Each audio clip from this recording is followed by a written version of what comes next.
Welcome, everyone, to Let's Talk Love.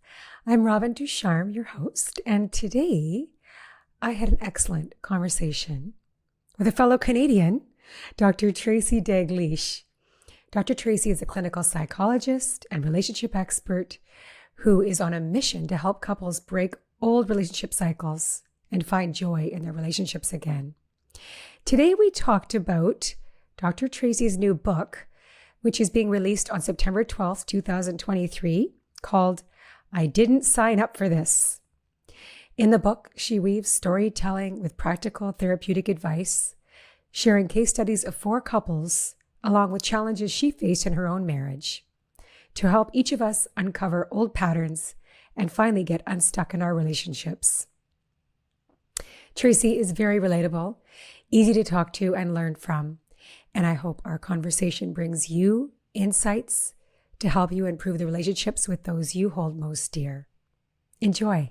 All the big questions, not shying away from the complex, the messy, the awkward, and the joyful parts of relationships. And welcome to this episode of Let's Talk Love. I'm so happy to be welcoming our guest.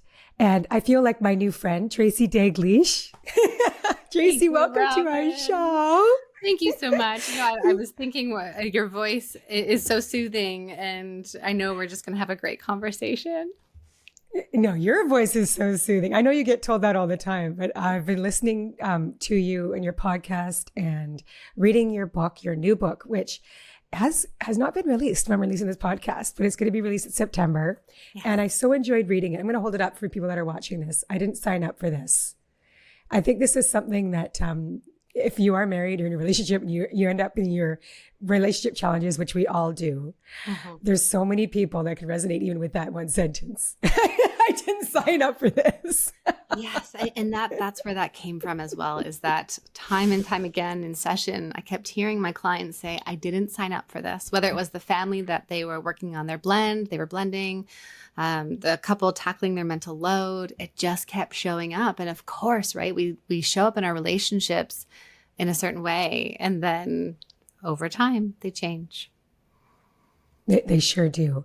And I think it's only natural, but I think we all forget that, the beginning of your relationship, you talk about this in your book. It's just, we have that beautiful falling in love, infatuation, the stuff that the movies are made of. And over that time, especially when you come up against the greatest challenges in our lives, like losing someone we love, having children, let's say somebody gets sick, all these big crises, they are crises. Like even having children is a crisis because you're like, you don't know what the heck you're doing for the first couple of years. Right. So it's only natural that your relationship is going to be taxed and changed. Absolutely. I like to remind people, and I think this is something that we don't talk enough about in the sense of our seasons in our relationship, that we are not supposed to stay in that honeymoon stage. And as we say goodbye to that stage, we say hello to this deepening of intimacy and knowing each other in a different way. And for many people, this does offer the opportunity to do a different type of work within themselves and also on their partnerships. Exactly. I love that. And so your book is sharing your clinical experience as a couples counselor with 4 couples, and also your personal experience with your relationship with your husband, Greg, which I really valued. I thought that was a great way to weave in your personal life, because you are human, but you're also very trained. So it's like, how are you navigating your own relationship and your own challenges, which are inevitable, coupled with the people that you're working with. So can you tell us about that, Tracy, why you decided to bring your own story into it? Yeah, absolutely. The first thing is we really learn from stories, that we are able to see ourselves through other people's stories, and then to identify with parts of other people, and then question ourselves of how does this apply to me and how might I show up differently? And one of the things that I'm appreciating about the change in the therapy literature is just how many more therapists are showing up in social media, who are showing up with real stories, showing their identities. And And this is so different, Robin, from the first day of my PhD in 2006, which was, make sure you are not on social media in any way and never share anything about yourself. Be the blank slate. Wow. Yes. Yes. Right. And so the world of therapists has really changed. And I hear more and more from clients how powerful it is when they, of course, in the therapeutic role, my story does not come up in the therapy room. And yet when we can see these therapists talking openly about everyday struggles that we all have, it's that common humanity that is what's healing for us.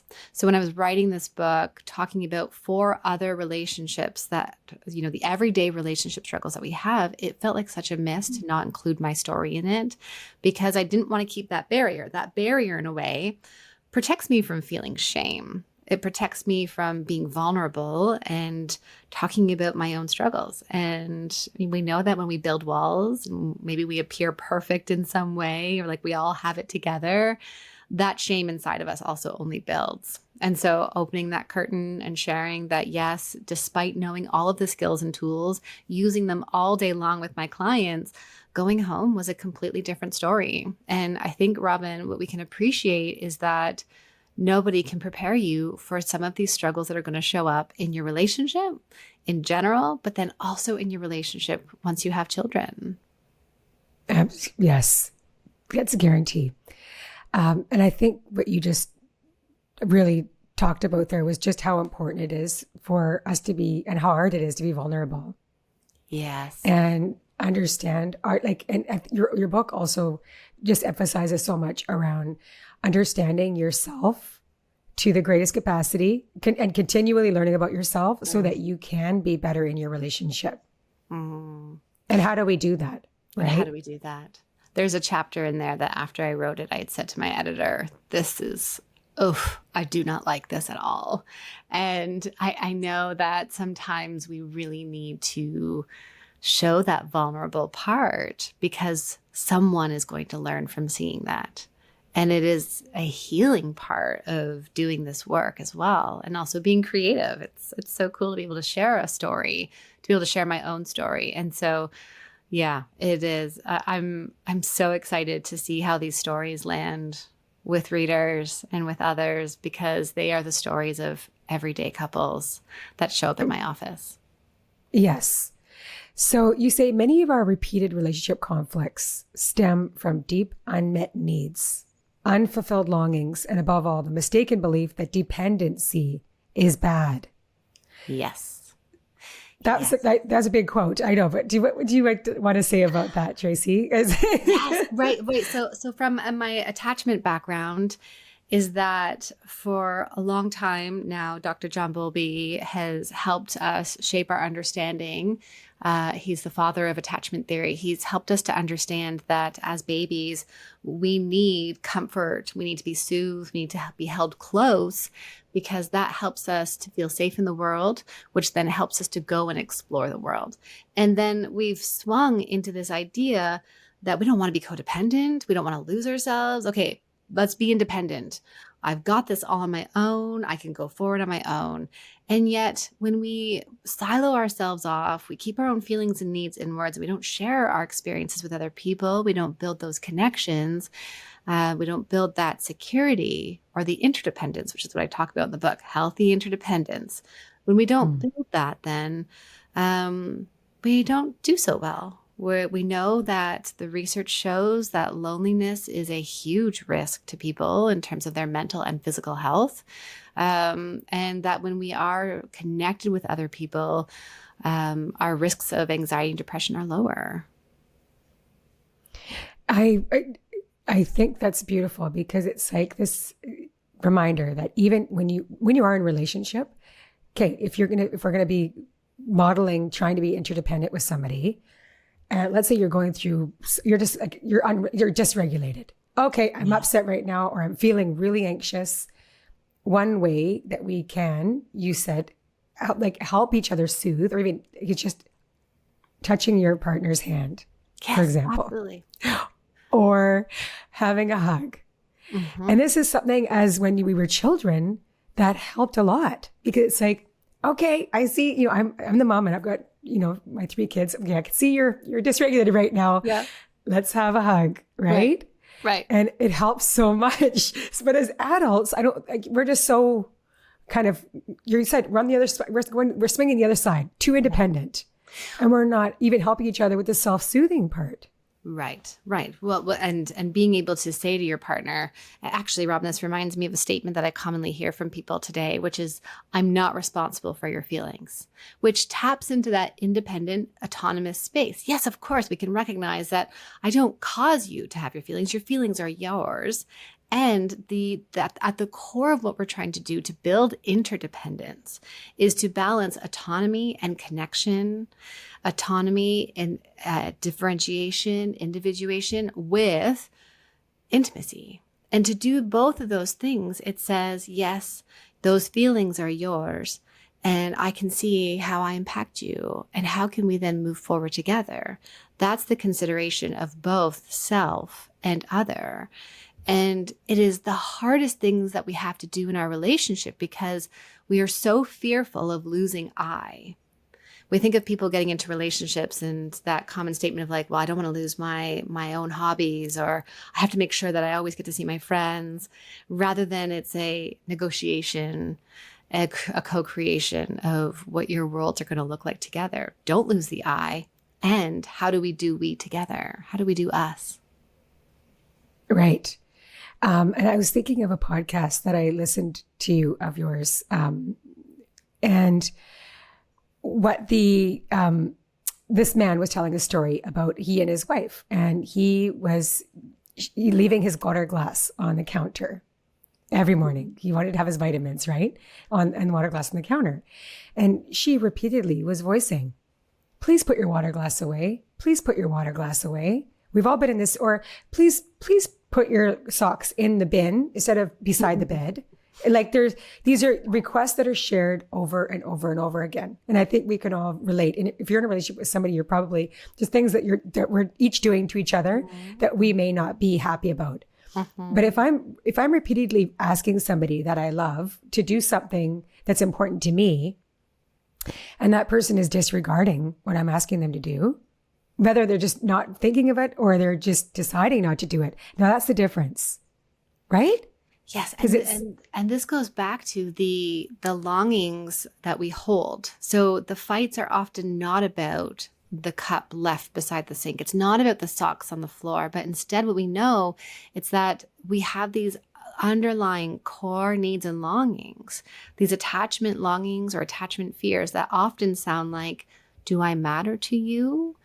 Am I important? Do you hold me in your mind? Am I enough for you? And so then when the partner sees the water glass beside the sink, it symbolizes as like, aren't you listening to me? Right? That's the upstairs stuff. Why don't you listen to me? Why can't you ever put your water glass? How many times do I have to tell you? Right? This is that upstairs piece. But underneath that, it sounds like, it feels like you don't even see me. It feels like I don't matter to you. And that's on one partner's end. And I know the story you're thinking of, but then on the other partner, their underneath piece often sounds like, I can never get it right with you. Will I ever be enough for you? I feel like I am always failing you. And so then what we're talking about here is this negative interaction cycle that couples get stuck in, and they become rigid and entrenched over time, where we stop sharing our needs and softer emotions, and we get stuck more in the criticisms, the defensiveness, and those negative hostile emotions that go back and forth. And that's what I mean when you are with your clients in your therapy room, and in the book you are sharing stories of these 4 couples where it's like, what are those underlying unmet needs that they're either one or both of them are showing up with, right? Yes, so absolutely. That you can figure out how to get the water glass in the dishwasher and the socks into the laundry bin. And that's the problem solving that comes down the road, right? But if we can't say to our partner, Robin, I'm so sorry. I can totally see how when I leave that glass out that you feel like I don't think of you. I get that. And now that I understand what that glass of water symbolizes, this is something that I can really work on. And I want you to know that I'm trying my best here and I might make mistakes. And so I want you to know that if I leave it out, that's not about you. It's about, I was running to my next meeting and had to hurry out the door, right? So it's this ebbing and flowing back and forth that I think sometimes what we get stuck in is this idea that I'm telling you my need and you should meet it. It is a code red, alarm bells are ringing, put the glass in the dishwasher. Instead of understanding that for many of us, our needs are not code red, they're not alarm bells ringing, that our needs might have to be met in other ways or at other times. And that need, when it comes to our relationships, we want to make sure we are meeting the needs of emotional closeness and connection, that physical connection. Those are things that we really need to be meeting. But then the other stuff kind of just floats around, and we want to make sure that we're nurturing that over time. Right. So one of the first questions that you ask your, or maybe it's not one of the first, but in the therapy room, you ask this question: when did the disconnection begin? Mm-hmm. Mm-hmm. And so why is that that's a good question. When did this all start? Right. And so why is that really important? And then how are you, because I imagine if they're saying, and in your case, you share the story of you and Greg and how there was a few things in the beginning, like you living apart, you had a long distance relationship. I mean, that's already disconnection because you had to figure out how to connect in the beginning of relationship, which is a struggle for a lot of people in long-term relationships. But then really you share the struggles of being new parents and how that is a struggle that people that have had kids, 1, 2, doesn't matter how many, it is, that is a natural disconnection that would happen to a lot of couples. Yes. Right? Yes. Absolutely.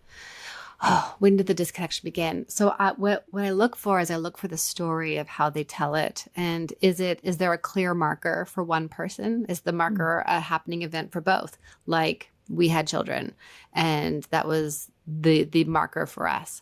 Some people have this slow disconnection that happens over time where work stressors might increase. Maybe we stop prioritizing Saturday night date night. We start then seeing friends more. We start talking about our inside good stuff to the coworker beside us at work. And so then over time, you start to become roommates. This can happen with or without kids.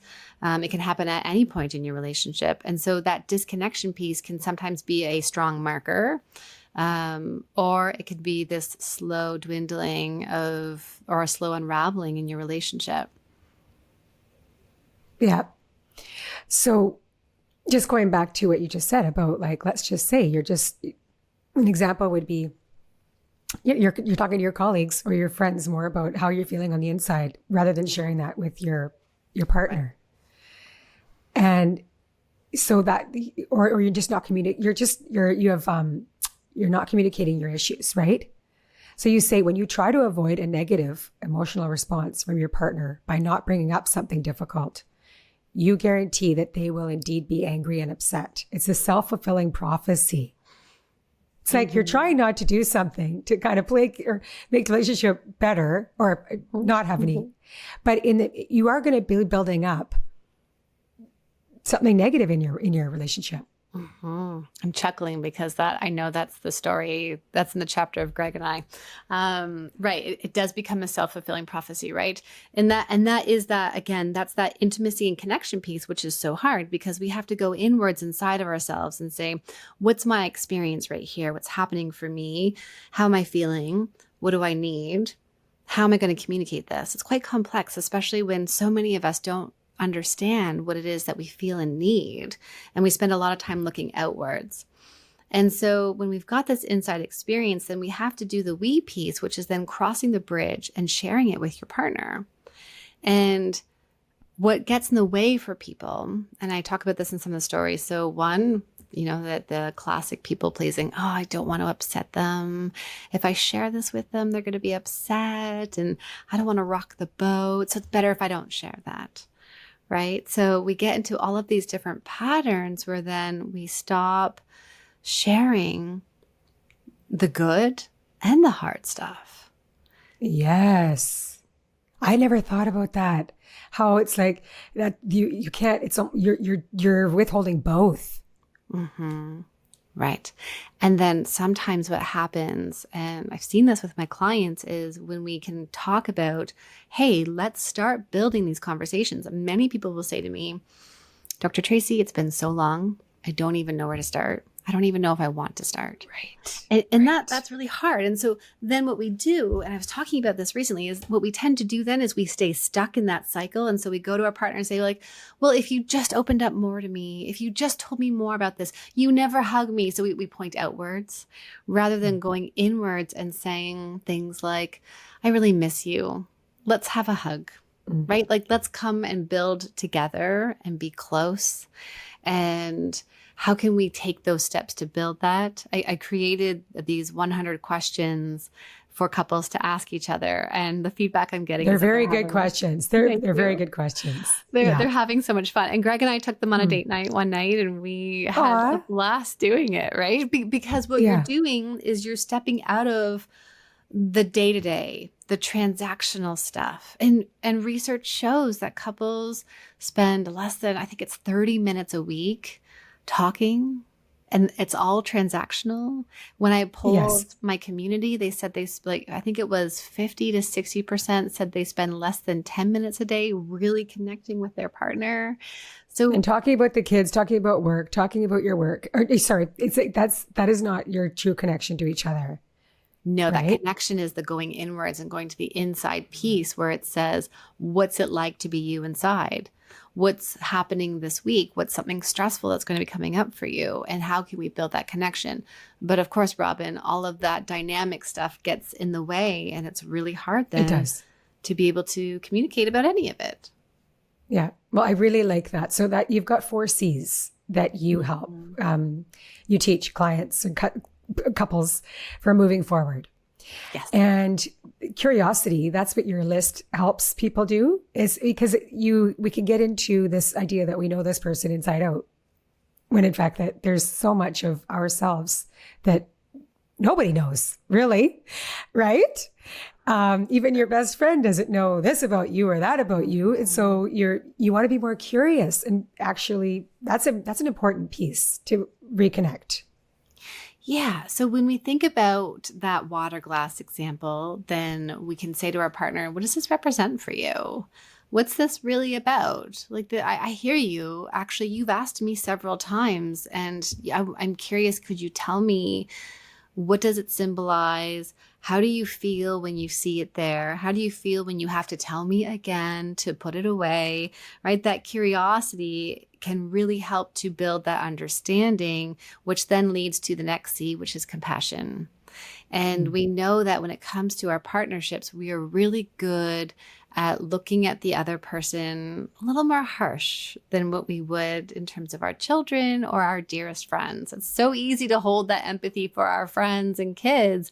You know, we say things like, yes, of course you're struggling. That makes sense that you're struggling. But when your partner comes home and said, you know, so-and-so didn't show up to the meeting and it's been such a hard day, we tend to respond with less compassion, empathy. And sometimes it sounds like, okay, well, you know, that's not a big deal, so let's just move on. Well, and let me tell you about my day. Oh my God, the kids were doing this. And let me tell you about all kids who were melting down and nobody ate their lunch and threw it against the wall. And you think you had a hard day? Right. So we get to this comparison, right?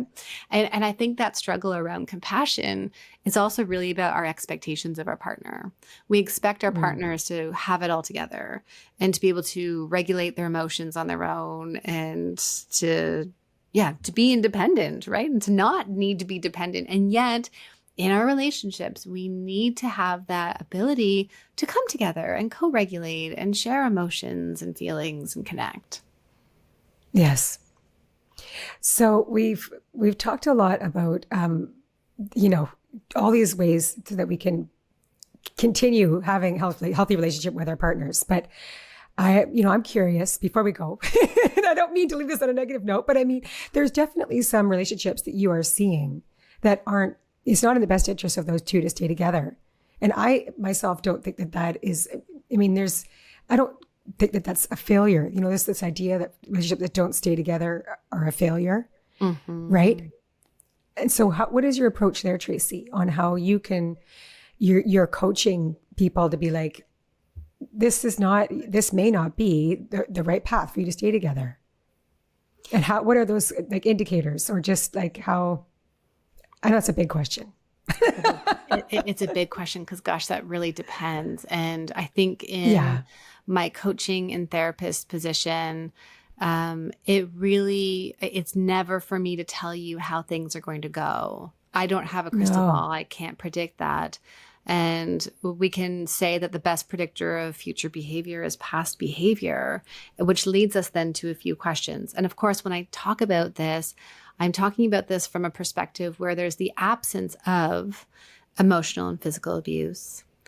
And I think that's really important to label that, right? So how do you know you need to go is when there is physical and emotional abuse. That is a clear sign to go. And the other situations, though, we can ask ourselves, is my partner willing to change with me? Are we both willing to do the work and to show up and go inwards and then work on each other and work on ourselves and each other? And then the other piece is if they're not, which is the case for many people, and one of the stories in the book where her partner was not willing to come to therapy, which is a common experience where I end up doing individual therapy for a couple problems, is then we have to say to ourselves, am I willing to accept this stuff about my partner? And what would a life look like if I'm willing to accept that? And then to do my own work. And so if I'm looking to my partner to acknowledge me and to say, you're a great mom, you're doing this work, and they're not able to, can I get that somewhere else in a healthy way and still be in this relationship? Can I accept that my partner is not, right? Because we get into relationships, and Rob and I see this all the time, is that we get into relationships and we then want to change the person in front of us. That's not a good relationship to be in. If you are trying to change it's somebody. not. Because they are who they are. They have always been who they are. Yes. And it's so interesting working with couples because what we see as the thing that drew them together, when I trace it through their histories, it's the very thing that's pulling them apart.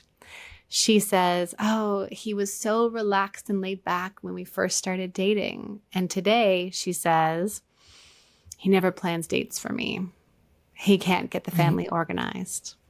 Right? Or he'll say something, if I'm thinking of a heterosexual relationship, he says, she was so organized. I love that she brought this sense of leadership into our relationship. And I could see how she was a leader at work. And I love that. And then today he says, she's so demanding. I can never get it right. Right? So it's like the very thing that drew you together is what's drawing you apart. And then, of course, that third option there, when we think about what to do in that situation, is then to end the relationship. And that is that you have explored all other options. And I say to people, often this belief that shows up in my office is if it's not bad, as in there is no, my partner hasn't gambled away my money, or there's no physical or emotional abuse, they don't have a drinking problem or a substance use problem, then I should just stay in the relationship, right? And I think what we're saying today, what we're seeing is you can leave a relationship if it's no longer working for you. And that's okay. It's hard. And you get to make that choice today. You don't have to have something so awfully bad to say, this relationship isn't working for me anymore. Right. Wow. Well, Tracy, it's been such a pleasure to talk to you and read your book, which I just thought was fantastic. I didn't sign up for this, which is coming out in September. September 12th. Yes. September 12th. Wonderful. And I always close our podcasts with a blessing.